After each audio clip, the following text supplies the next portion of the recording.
with the King of Glory shall reign eternally. God's people say, Amen. May God reign you eternally. 오늘 주일 아침 하나님께서 우리에게 주시는 말씀은 구약 성경 에스겔서 21장 18절에서 32절 말씀까지, 에스겔서 21장 18절에서 마지막 절. Scripture verse come from the book of Ezekiel in the Old Testament, chapter 21, verses 18 through 32. Ezekiel 21, verses 18 through 32. 자, 말씀이 좀 길지만 우리 한 목소리로 같이 읽습니다. 여호와의 말씀이 내게 임하여 이르시되, 인자야, 너는 바벨론 왕의 칼이 올 두 길을 한 땅에서 나오도록 그리되 곧 성으로 들어가는 길 어귀에다가 길이 나뉘는 지시표를 하여 칼이 암몬 족속의 라빠에 이르는 길과 유다의 견고한 성 예루살렘에 이르는 길을 그리라. 바벨론 왕이 갈렛길 곧 두 길 어귀에 서서 점을 치되 화살들을 흔들어 우상에게 묻고 희생 제물의 간을 살펴서 오른손에 예루살렘으로 갈 점괘를 얻었으므로 공성퇴를 설치하며 입을 벌리고 죽이며 소리를 높여 외치며 성문을 향하여 공성퇴를 설치하고 토성을 쌓고 사다리를 세우게 되었나니, 전에 그들에게 맹약한 자들은 그것을 거짓 점괘로 여길 것이나 바벨론 왕은 그 죄악을 기억하고 그 무리를 잡으리라. 그러므로 주 여호와께서 이같이 말씀하셨느니라. 너희의 악이 기억을 되살리며 너희의 허물이 드러나며 너희 모든 행위의 죄가 나타났도다. 너희가 기억한 바 되었은즉 그 손에 잡히리라. 너 극악하여 중상을 당할 이스라엘 왕아, 내 날이 이르렀나니 곧 죄악의 마지막 때이니라.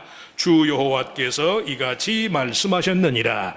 관을 제거하며 왕관을 벗길지라. 그대로 두지 못하리니 낮은 자를 높이고 높은 자를 낮출 것이니라.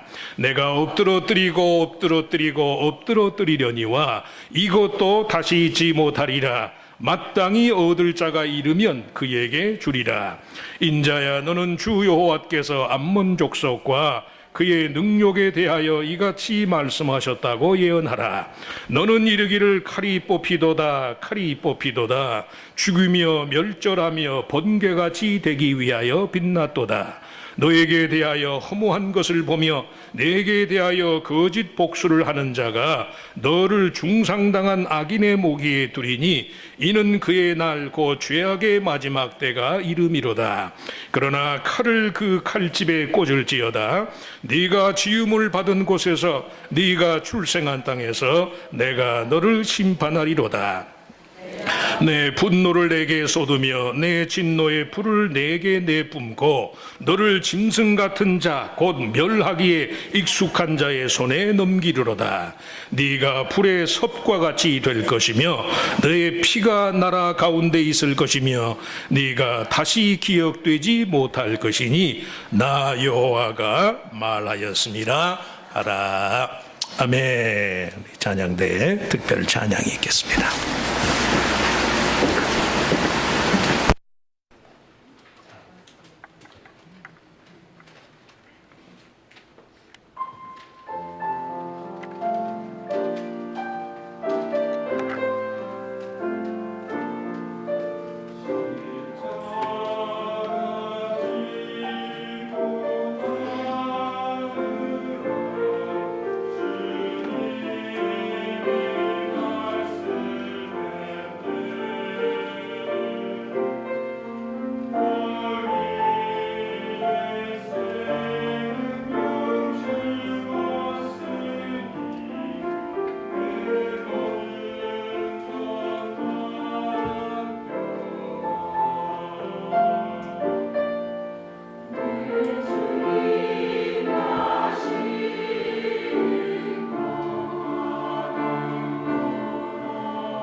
찬송가 가사대로 어디든 따라가는 저와 여러분 되시길 바랍니다. 지난 주간에 그 교회 웹사이트에 설교 그 사운드가 제대로 녹화가 안 된 것 같아요. 잘 마이크 점검하시면 좋을 것 같아요. 새벽에만 우리 저 교회에 오신 우리 김태순 성도 오래간만에 교회에 오셨어요. 반갑습니다. 박수로 한번 격려해 주시기 바랍니다.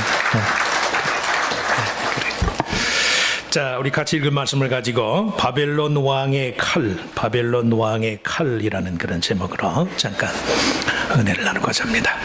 에스겔서의 그 문맥상, 특별히 우리가 읽은 21장의 경우에 칼, 성경에 나오는 칼은 범죄한 이스라엘 그리고 주변 나라들에 대한 하나님의 공의의 심판을 상징해요. 그런데 문제는 그 심판의 칼의 주체가 다름 아닌 유다 멸망의 장본인인 바벨론 왕으로 묘사되어 있다는 사실이에요. 유다 민족의 경우 자신들의 죄에 대한 신적인 형벌의 도구가 그들의 원수인 바벨론 왕이라는 사실을요, 아무도 쉽게 받아들일 수가 없었어요. 그래서 선지자의 말씀을 이스라엘 민족이 믿지를 못했다는 말씀이에요. 그런 사실 자체를 인정하기가 어려워요. 살다 보면 저나 여러분이나 그런 경우가 들어 있어요. 하나님이 의롭다, 하나님이 의로우시다는 사실은 인정하면서도 그 의로움이 불의한 현실 상황과 그런 구조 속에서 나타날 때 과연 그럴까? 그런 생각에 빠져든다는 말씀이에요. 그래서 구약의 예언서를 읽다 보면 대부분 예언서의 문학 양식이 아이러니, 야, 그거 참 아이러니하다, 아닌 것 같은데, 그게 사실은 기야, 사실은. 그런 경우가 많아요. 그럼 우리 아이러니컬하다. 그런데 아이러니라는 말이 문학적인 하나의 양식이, 문학적인 표현 방법이. 정치적인 얘기라 조금 뭐하지만 미리부터 계획된 일이긴 해요. 지난 주간에 한국에 우리 박근혜 대통령이 미국을 국빈 방문했어요. 우리나라하고 중국이 하도 이게 관계가 깊어지니까 미국 사람들이 이게 걱정이 되는 거예요. 한국이 미국 편에 서 있어야 이젠 우리나라가 잘 살잖아요. 정치, 군사, 경제, 문화 모든 면에서 우리나라가 좀 대한민국이 미국에 계속 동맹으로 남아 있어야, 그래야 아시아 지역에 미국이 영향력을 끼치고 중국의 어떤 확장을 좀 이렇게 견제하는 그런 역할이 되기 때문에 미국 사람들이 많이 염려를 해요.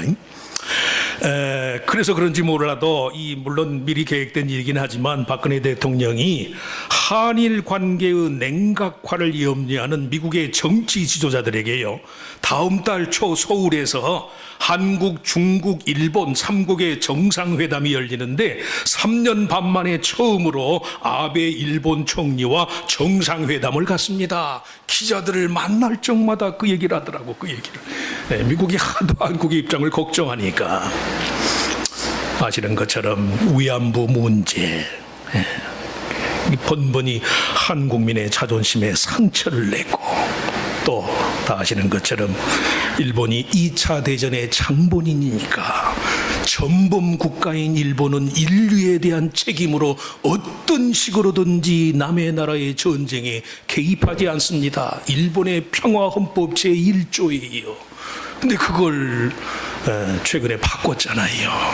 자국민의 보호를 전제로, 또 다른 나라의 요청이 있을 것을 전제로 일본도 다른 나라의 전쟁에 개입할 수 있다. 엄청난 사건이에요. 그런 일본인데도 불구하고, 그래서 박근혜 대통령이 즉위한 지가 벌써 대통령 된 지가 3년 반이 지났는데 3년 반 동안 일본하고 정상회담을 안 했어요. 그래도 어떻게 해야지. 다음 달 초에 3년 반 만에 서울에서 한국과 일본의 정상이 회담을 가져요. 대한민국의 처지도 사실은 이런 국가적인 상황이긴 하지만 이런 상황에 의해 하나님이 의로우신 것은 아는데 의로우신 하나님의 역사가요 불의한 현실 속에서 나타날 때 성도가 어떻게 해야 할까? 범죄한 유다 민족에 대한 여호와 하나님의 공의의 심판의 수단이 바벨론 왕의 칼이었다는 의미를 어떻게 이해해야 할까? 첫째, 이는 무엇보다도 유다 민족의 회개의 현실성에 대한 교훈이다. 회개의 현실성. 회개란 몸과 마음의 완전한 돌아섬, 언약관계의 주인이신 하나님의 뜻에 의한 완전한 지배를 받는 삶으로의 복귀를 의미해요. 생각만 바꾸는 건 회개가 아니에요. 회개했습니다. 회개했으면 삶이 달라야 돼요. 인색하던 사람이 풍요해져야 되고, 남의 욕하던 사람이 이제는 남 칭찬하는 사람이 돼야만 돼요. 집에서 부인이 차려주는 밥, 반찬 투정하던 사람이 회개했으면 뭐든지 먹어야 돼. 뭐든지 맛이 있으나 없으나 감사합니다. 누구라고 부인이 남편 밥을 해줘요?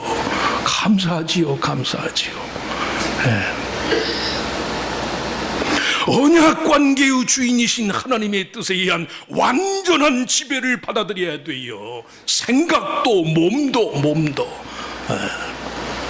불행하게도 유다 민족 최후의 날 바벨론 왕 느부갓네살에 의한 예루살렘 성의 함락은 그 성 사람들의 불법과 불순종에 의해서 초래된 일이었어요. 예루살렘 성은 분명히 여호와 하나님을 경배할 목적으로 성전이 있는 도시였거든. 성전. 예루살렘 성에 하나님을 예배하는, 하나님께 제사드리는 성전이 있다는 것은요, 그 성의 주인이 하나님이라는 뜻이에요. 그 성의 주인이 하나님이면 그 성에 사는 사람이 그 주인 되신 하나님의 뜻을 따라 살아야 되는데, 예루살렘 성 사람들이 하나님이 주인인 도성에 살면서요 이방신을 섬겼거든요. 자신들의 주권자이신 여호와의 율법과 계명을 버리고 스스로 주인인 양 착각하며 지냈단 말씀이에요. 오늘 본문에 의하면 바벨론 왕이 라빠라는 지역은 현 요르단의 수도인 암만 지역을 의미해요. 라빠에 이르는 길과 유다 예루살렘에 이르는 길 사이에서 어느 지역을 먼저 침공할까, 그걸 선택하면서 화살점을 쳤다고 그랬어. 그리고 짐승의 간의 색을 보고 점을 쳤다고 그랬어. 고대 사람들이 점치는 방법 중에 하나예요. 짐승을 잡아가지고 간의 색깔이 금방 시커매지면 이게 무슨 징조고, 그게 좀 오래가면 또 다른 징조고, 그런 식으로 점을 쳐요. 천지 만물의 주인이신 여호와 하나님을 경배하는 예루살렘 성전과 그 성 사람들이 이방인들의 거짓 점괘의 희생양이 되어서 몰락하고 말았다. 유다 민족이 그렇게 무의미하고 허무하기 짝이 없는 방식으로 최후를 맞이한 것은 그들 각자가 허무한 것을 숭배하는 삶을 살았기 때문에. 인생이 왜 허무합니까? 이 이야기 들으세요. 저도 그런 생각을 가지니까, 나이가 좀 먹으니까 인생이 허무해 보여요. 그때마다 드는 생각이, 내가 내 삶을 무엇을 위해서 살았는가? 허무한 것을 위해서 사는 사람은 허무한 것의 지배를 받는 거예요. 하나님이 주인인 예루살렘 성에서 하나님을 예배하지 아니하고 우상을 섬겼더니요, 그 백성이 망하는 날 우상의 점괘에 의해서 망해요. 바벨론 왕이 점을 쳤는데 그렇게, 그래서 예루살렘 성을 먼저 침공을 했다니까요. 언약관계의 주인이신 하나님의 뜻을 이방 사람들의 점괘를 믿는 것보다도 못하게 취급한 결과 그들 자신의 운명이 또한 그렇게 허무하게 끝나더라. 허무하게. 여러분, 제가 말씀했죠. 자꾸 남한테 속는 사람은요, 자기 스스로를 돌아보셔야 돼요. 자꾸 남한테 속는 사람, 남을 속이는 아주 제 번번이 말씀드릴 때마다 죄송하지만 남한테 잘 속는 사람은요, 속을 수밖에 없는 그 무엇인가가 그 속에 있어요. 그 속에. 콩을 심었으면 콩이 난다고 기대를 하시면 돼. 예. 콩을 심고 다른 걸 기대하니까 사람이 속아요. 예. 일확천금, 물론 그런 것도 있겠지요. 운이 좋으면 다는 아니에요. 다. 내가 수고한 만큼, 내가 거둔 만큼. 오늘 아침 성경 공부 시간에도 그런 말씀했지만, 너희의 헤아리는 그 헤아림으로 너희가 도로 헤아림을 받을 것이다. 내가 인색하면서 어떻게 다른 사람이 나에게 너그럽기 바라나요? 아니에요. 내가 남 대접 안 하는데 남이 나를 대접하나요? 아니에요. 나는 남의 욕하는데 그 사람이 내게 좋은 말 해주기 바래요? 천만의 말씀이에요. 천만의. 가는 말이 고와야 오는 말이 고와요. 자기는 남의 말 함부로 해놓고 남이 뭐라고 한마디 하면 확 돌아져가지고 자기가 그렇게 말했으니까. 허무한 것을 추구하면 인생이 허무하게 돼요. 아프지만 제 자신도 믿으시면 아멘. 허무한 거 좋아하면 허무하게 끝나요. 유다 성사람, 예루살렘 성사람이 우상을 섬기더니 그 민족의 운명이 우상의 점괘로 끝나버린다니까. 그 반대의 경우도 사실이에요.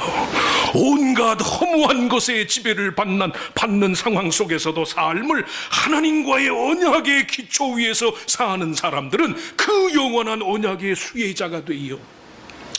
선지자 에스겔에게 바벨론 왕의 칼의 형벌에 관한 예언의 말씀을 전하도록 하면서 하나님께서 에스겔에게 네 허리가 끊어지듯 탄식하는 말로 전하라. 어제 아침에 생명의 삶 본문의 말씀에 보면 선지자에게 하나님이 그 말씀을 주면서요, 네 허리가 끊어지듯 탄식하는 말로 전하라. 에스겔의 예언을 듣고 허리가 끊어지듯 탄식하는 마음으로 그 말을 받은 사람은 다 잘 됐어요. 다. 다니엘, 에스라, 느헤미야, 에스더, 사드락과 메삭과 아벳느고, 온통 주변 사람들이 허무한 것에 매달리는 삶을 살 때도 자기 삶을 하나님과의 영원한 언약의 기초 위에 세우는 사람은 그런 대접을 받는다니까요. 이것도 믿으시면 아멘. 하나님과 상대하는 사람, 하나님을 대하는 사람, 하나님과 교제를 나누는 사람은 죄송한 말로 하나님처럼 대접을 받아요. 그들이 다 바벨론 땅 한복판에서 하나님의 구원의 은혜를 얻었고 그 은혜의 전달자가 되어서요, 구원의 역사의 주체가 돼요. 구원의 역사가. 자기 자신에 대해서 그렇지만 다른 사람도 그렇게 대하시라고. 그렇게 내가 그 사람 대접하면 대접을 받아요. 대접을. 지난 주간에 다녀간 제 친구 윤문기 목사가, 나이는 저보다 2살 위지만 뭐 2살은 뭐 맘먹는 거지 뭐. 처음 교회를 개척할 때부터 그렇게 너그러워요. 이건 뭐 부끄러움, 어느 정도 자기 비판의 여지를 담고 하는 말이에요. 처음 교회를 개척할 때부터 그렇게 매사에 동정적이고 말 한마디라도 친구들에게 좋은 말하고, 미국 와서 제가 학위를 못 끝낸 걸 얼마나 마음 아파하는지 카톡으로 돌아가서도 여러 번 이 목사님 보니 마음이 아픕니다. 그렇게 다른 사람을 동정하니까요, 동정을 받들으니까요. 동정을.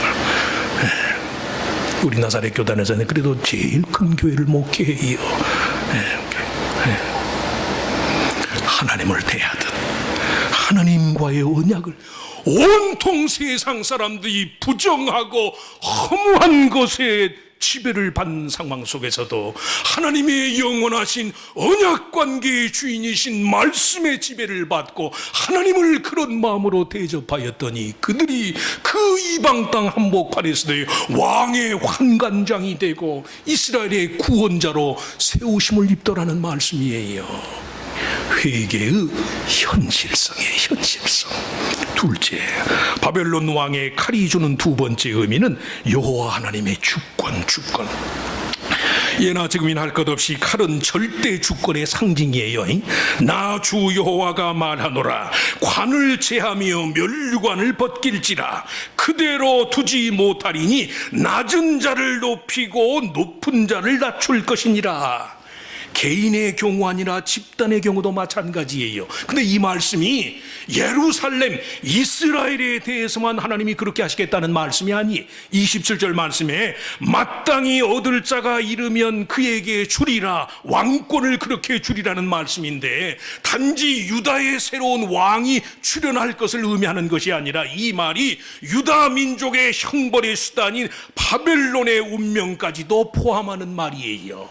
성도가 다른 사람의 불행 앞에서 겸손해질 수밖에 없는 이유가 바로 여기 있어요. 전쟁은 나라의 시작입니다. 그런 말이 있어요. 전쟁은 나라의 시작이다. 전쟁의 폐허와 절망 속에서 사실은 나라가 새로워지고 기어이 새로운 나라가 출현하기까지 한다는 말씀이에요.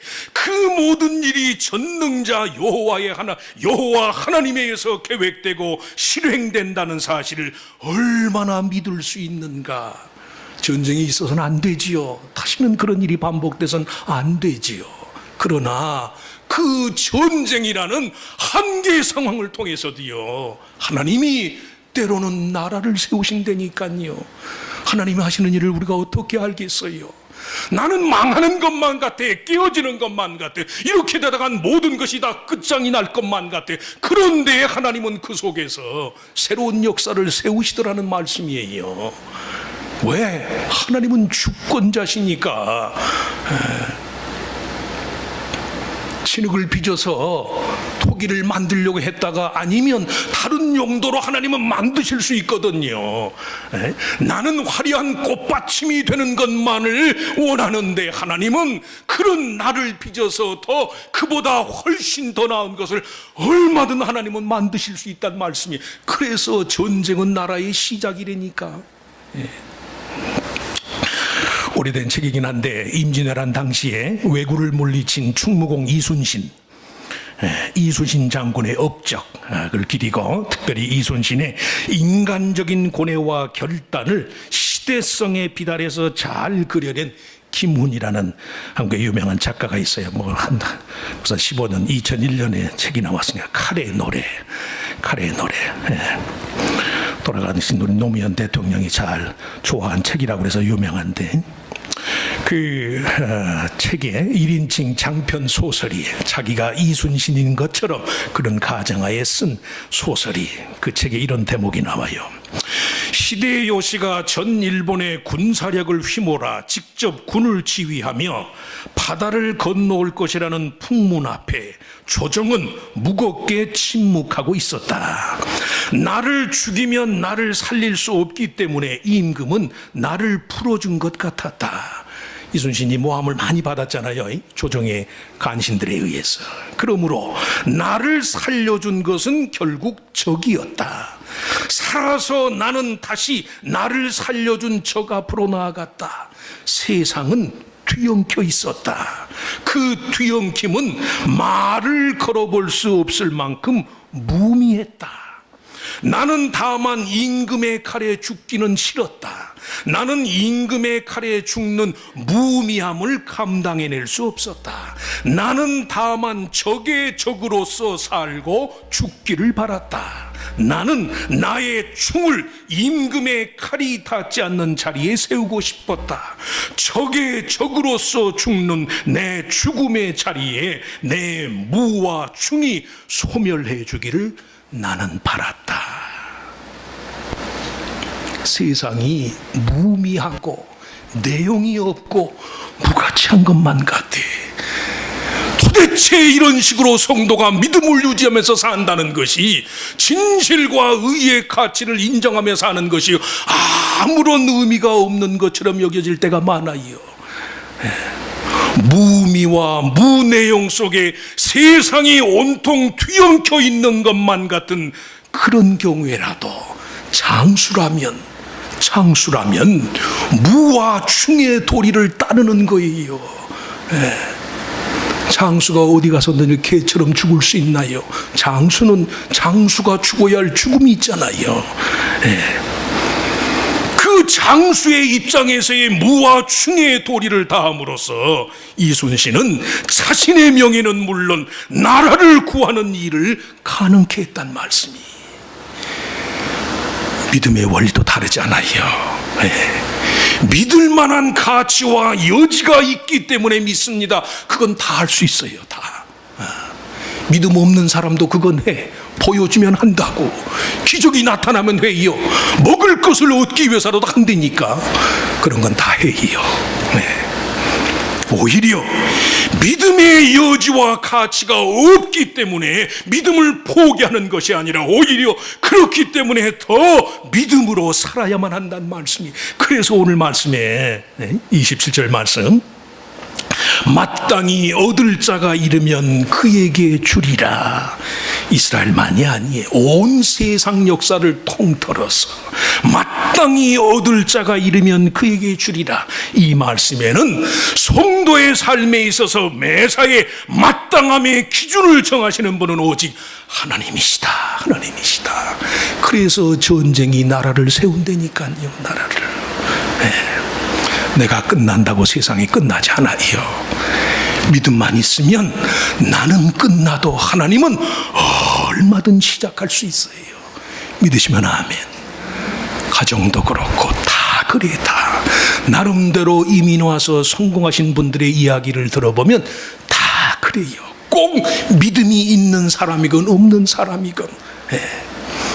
그래도 장수라면 무와 충의 도리를 다하다가 죽는 것이 장수의 삶을 건지는 길이라는 말씀이, 믿는 사람이 마찬가지라니까요. 망해도 믿다가 망하면 하나님이 뒷감당을 해주시는 거예요. 그 사람 믿는 성도라는 명예라도 지킬 수 있으니까. 망할 위기가 됐다고 성도가 믿음을 저버리면요, 하나님이 감당을 못해요. 감당을. 나만 외로운 거예요. 나만. 마지막으로 바벨론 왕의 칼의 세 번째 의미는 그렇기 때문에 하나님 편의 보응과 심판의 의도성이다. 의도성. 우연히 되어지는 일이 없어요. 우연이란 없습니다. 이스라엘을 괴롭게 하던 또 다른 원수인 암몬족 속에 대한 하나님의 보응의 칼을 예고하는 오늘 본문 28절에서 32절의 칼의 이미지가 철저히 칼집에 뽑힌 거예요. 칼집에서 뽑힌 칼이. 칼이 칼집에 꼽혀 있다는 것은요, 그 칼의 용법과 시기가 정해져 있다. 그리고 그 칼의 기능이 최고의 선과 최선의 유익을 이루기 위한 것이다. 영화 같은 데 보세요. 남 해치는 이 깡패들이나 이게 무사들도 그냥 제대로 된 무사 말고 그 사이비 무사들이 가지고 다니는 칼에는 칼집이 없어. 아무데나 휘둘르니까. 그러나 정식 무사의 칼은 반드시 칼집에 꼽혀 있어요. 칼집에. 이순신의 칼을 한번 보여주실까? 광화문에 걸린 이순신 동상. 칼집이 있잖아. 칼집. 칼집. 칼집에 뽑힌 칼이. 칼이 칼집에 꼽혀 있다는 것은 그 칼의 용법과 시기가 정해져 있다. 그리고 칼의 기능이 최고의 선과 최선의 유익을 이루기 위한 것이다. 개인의 욕심이나 원한을 충족시키고자 하는 그런 따위가 아니. 말씀한 것처럼 폭력배나 점령군의 칼은요, 칼집에 들어있지 않아요. 그건 제 욕심을 이루기 위한 것이니까. 칼집에 들어있는 칼이 최적의 시기에 최고의 유익을 위해서 뽑히듯이 하나님의 하시는 일의 정당성을 믿고 그 그의 뜻 안에서 성도가 안심할 수 있을 때에 비로소 우리는요, 우리들 자신의 폭력성을 벗어나요. 그렇기 때문에 오늘 본문 30절에 칼을 그 집에 꽂으라. 이 여호와 하나님의 충고는 모든 믿는 자들을 위한 일체의 보응이나 복수심이나 원망의 마음을 다스리라는 명령가도 같아. 명령가도. 칼을 쓰는 기술보다 더 중요한 것은요, 그 시기와 때가 언제인가, 그걸 아는 게 그걸. 우리 초롱이 아빠가 오늘 못 오셨네. 초롱이 아빠를 골프를 우리 성현이가 지도한다는데 한 석 달은 그냥 스윙만 배워야 된다나, 절대 골프장에 나가면 안 된다나. 근데 한 2주 전에 초롱이 아빠가 선생님 말씀을 하기 골프장에 나갔다며요. 볼을 한번 쳤다며. 그러고 나서 내가 알기로는 성현이한테 혼났대요.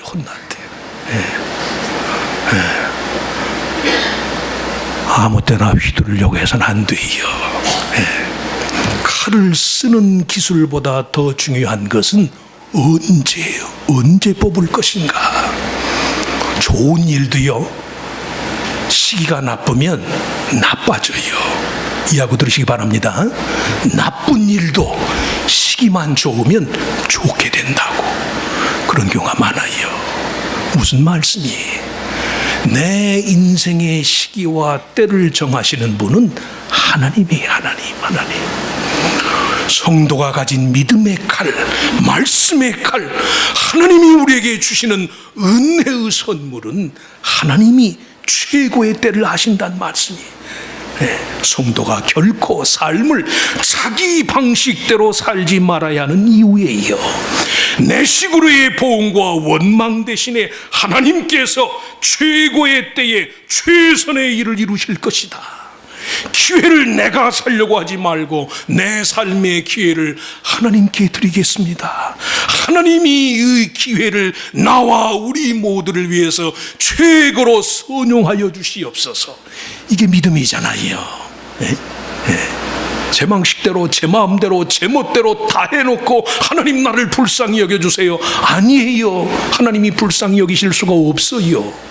하나님이 불쌍히 여기심을 받으려면 하나님이 불쌍히 여기시는 은혜의 방식을 따라야 하니까. 칼의 기환과 용도는 하나님께 있습니다. 내가 지금 저 사람에게 이런 말을 하고 싶은데 이 말의 진정한 의미도 하나님이 아실 줄 믿습니다. 설교를 하는 목사들이 제일 피부적으로 잘 느끼는 거지만요, 자기가 말하면서 무슨 말 하는지 모를 때가 많아요. 제정신 가지고 말하는 사람이 전화전화 하루에 한두 번이나 될까? 자기 생각하고는 전혀 다른 말들을 해요. 그리고 그 말 때문에 오해하고 상처를 주고 상처를 받고. 말도 하나님, 내가 지금 이 말을 하고 싶은데 이게 맞을까요? 이 때가 맞을까요? 그거 생각할 줄 알아야 돼요. 생각할 줄. 그러실 수 있길 축원합니다.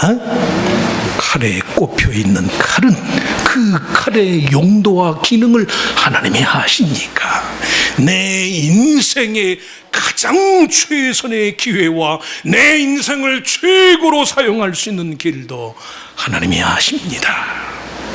두렵게만 여겨지는 바벨론 왕의 칼, 그 심판과 보응의 기한까지도 여전히 언약의 주인이신 하나님의 손에 있습니다. 여호와의 손에 있습니다. 이 사실을 절대 잊지 않는 저 여러분 모두가 되시기를 제 이름으로 축원합니다. 축원합니다. 하나님, 바벨론 왕의 칼이 두려워서 이스라엘이 그 절대 절망, 하나님을 마땅히 찾아야 할 때에 하나님께로 향하는 마음 대신 그들 자신에게 또 온갖 세상의 부질없는 것에 마음을 빼앗기고 말았습니다.